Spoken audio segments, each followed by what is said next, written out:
Spirit guides. Do you have one? And is it okay? My name's Dakota Lee. I have a gift to see in the spirit. I'm also a professional animal communicator, and God has been letting me visit heaven since I was 12 years old. I'm a Christian. I hear a lot of people talking about spirit guides. Well, today Jesus wanted me to share a story of what happened when I met a spirit guide. About a year ago, I was in an animal communication session with a little dog, and she was having some trouble separating herself from her person. The dog's real problem was she would bite anyone she thought her person wasn't comfortable with. She'd just go off, and she's like a little 12-pound dog, but still nobody likes to get bit by anything. So that's why her human mom had called me for a session.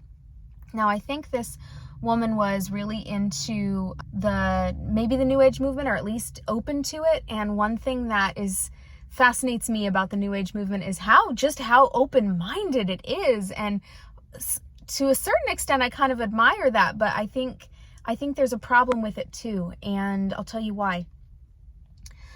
When I was talking with this dog and I was telling her, you need to separate your emotions from your person's emotions. And she said something I'd never heard an animal say before. She goes, okay, this is a big one for me. I need to contact my spirit guide. So I said, okay, I didn't know what else to say. So I let her sort of disconnect from me to go to connect to something else. And I'm on the phone with her human mom, updating her mom on what I was spiritually talking about with this dog. And so I tell this woman, hey, your dog just told me she's going to contact her spirit guide. And the woman laughed and she goes, my little dog is just like me. I talk to my spirit guides all the time. So it makes perfect sense that she would also talk to her own spirit guide. So when I reconnect with the dog, she tells me about what her spirit guide had said, helped her understand the difference between her emotions and her human's emotions. And so she was able to be better after that. So our session, and the owner was like, great, this works. The dog was happy. And I was like, happy you're happy. I don't know what just happened. So of course I take some time, but then I pray about it. And I ask God, what was that? What are spirit guides? Because I keep hearing people talk about them all the time. And God brings a question back to me. He goes, Dakota, what is your instinct on what these are? Because sometimes he asks me the question back, so I'm building my own instinct so I can really trust myself too. And because God is within me, so I'm learning to trust his voice in me. And I said, well, my instinct is that they are fallen angels and they are posing as these really helpful spirits, but as long as they are getting energy from the one who's seeking a spirit guide, from the human being that's seeking a spirit guide, then they're like a happy leech. They're like, okay, they're getting energy, they're giving a little bit, seem really good in the beginning, but not so great in the long run. And God goes, Now, he didn't confirm that every spirit guide was a fallen angel or a demon, but after another experience I had, I would bet the fair amount of them are. Soon after I had talked to God about what spirit guides are, I got curious. I can't help it. I did. And I found myself thinking about that original spirit guide that little dog had reached out to. I was like, how strange. Well, in that thinking about that connection, I felt myself sort of accidentally connect to that exact spirit guide. I'm just using that term in place of another term that I could use. I felt myself connect to that exact spirit that dog had connected to.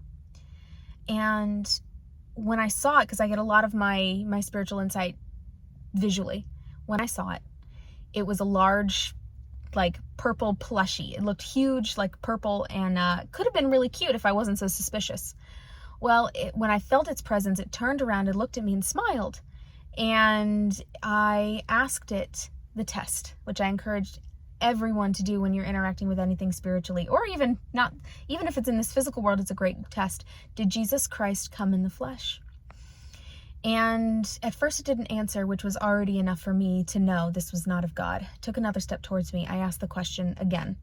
And at the second time, when it knew, I guess I was serious, it kind of started to sneer, and then it went, no. And a really dark it was a lot darker voice than you would imagine a giant plushy toy would have. So I knew it was not of God. it started to turn away, and I should have disconnected at that point, but I was still curious. I kept the connection, and that was a mistake, because when it felt I was still there sort of antagonizing it by holding it with my own energy and not letting go and also not accepting of it, it turned around and its look had completely changed. The purple plushiness of it had started to almost deflate, and I could see more the real structure of this thing, and it transformed into something pretty evil looking, and it had a look in this eye that I would like to forget. It turned around and charged at me. Like it wanted to hurt me. Somehow, spiritually, it wanted to grab a hold of me. I had the wisdom to tell God, okay, I'm done. I took my focus from this thing, this evil thing, and pointed it to God, and I felt like God's hand came out spiritually and like pulled me right on out of that situation. He pulled me back into heaven, and I just kind of stood there for a moment, just processing what had happened.